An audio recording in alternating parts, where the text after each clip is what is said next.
In 2021, Sainz heads to Ferrari after 2 amazing years at McLaren. In 2020, he played a big role in guiding the team back into the top 3 for the first time in 8 years.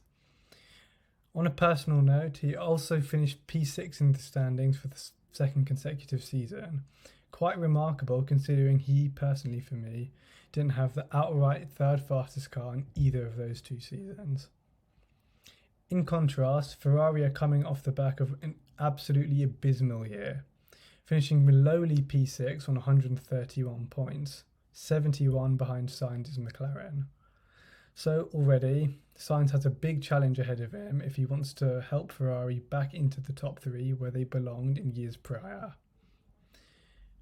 Being at a new team means having a new teammate. His teammate, Leclerc, is already one of the fastest, if not the fastest driver on the grid. So again, Sainz is going to have his work cut out from the get-go.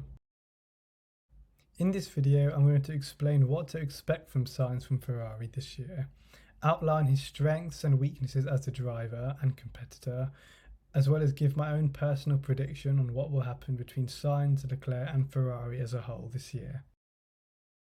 Can Sainz really mount a reasonable challenge to Leclerc in 2021?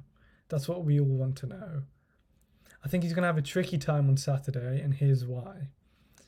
Displayed right now are both of their respective teammate records in qualifying, with their associated gaps over the past few years.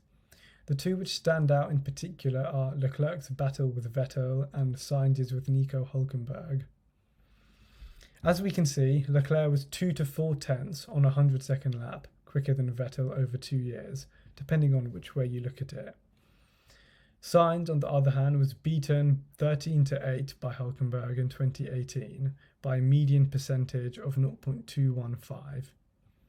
That seemed to carry over to his time with Norris, who was 0.006 slower than Sainz over 2 years, but outqualified the Spaniard. 2018. I'm not expecting Sainz to be anywhere near Leclerc's pace over 1 lap. After all, I think Leclerc is one of 3 drivers who can claim to be the outright quickest man in F1, along with Hamilton and Verstappen. What the Leclerc, Vettel and Sainz Hulk comparison really showed is how both of them measured up against a seasoned veteran. There were many parallels in those seasons. Sainz was in his second year at Renault. Leclerc in 2020 was in his second year at Ferrari. So we should have a fair comparison. And their opposition, Hulk and Seb, were A, both are German. Secondly, they were, and most importantly, were seasoned veterans. Both had many years in the sport and were good benchmarks for both Sainz and Leclerc. And as we can see, Leclerc really had a big margin over Seb, whereas Sainz lagged Hulk. Unless Sainz has really found 2 or 3 tenths a lap since then, he's going to struggle for sure on a Saturday. However, I don't think that's going to faze him too much, as he knows his own strengths, and they lie truly on a Sunday. Binotto, let's take a quote from Binotto, who said that when they signed him, Sainz is fast, he's defending, he is attacking, but most importantly, he's consistent and always brings the car home. And this will let them score those big constructors' points. The mention of constructors' points, whilst not totally alarming, is just a reasonable expectation. No one at Ferrari is expecting Sainz to match Leclerc's pure pace. Perhaps he can, who knows, but they're really looking for somebody to pick up the pieces when he has an accident, like in Sakir, for example. That's what they'll be looking for in 2021, and beyond that is in Sainz's hands to chip away at it, most likely try and get to that level and really bring the fight. As much as I'm a fan of Sainz, my own prediction for this year has Leclerc winning this particular battle. He's so fast on a Saturday and a Sunday and has learnt so much from Vettel, exponentially improving his performance over the years. And I think that's going to continue. He's not quite at his prime, so expect better from Charles this year, especially. Sainz isn't slow, I'd like to reiterate that. He's a very fast driver, very capable in his own right, but his tough opposition, new surroundings, and environment in general, he's going to take a while to get up to speed.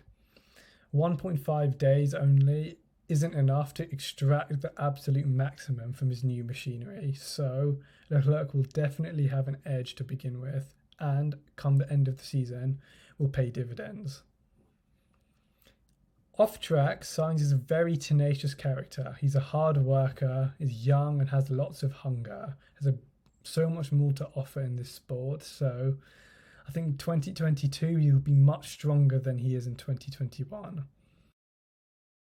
I'm predicting that Ferrari will finish third in the Constructors, ahead of McLaren and Alpine and Aston Martin.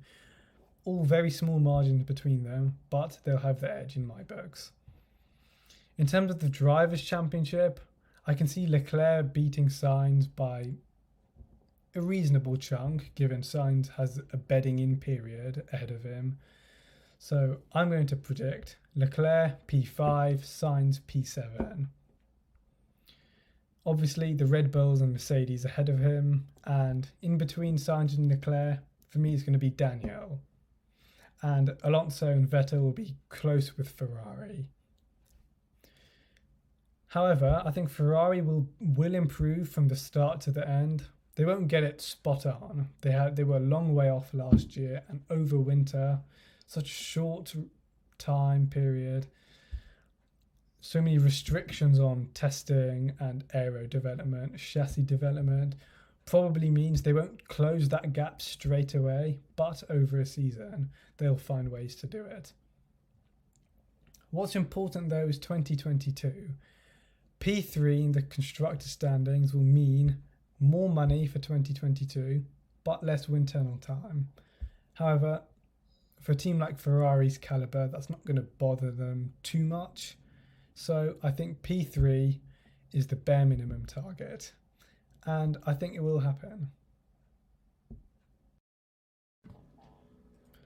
Thanks for watching. Please like, subscribe, and stay tuned for more F1 content. Comment below, where do you think Sainz will finish in 2021?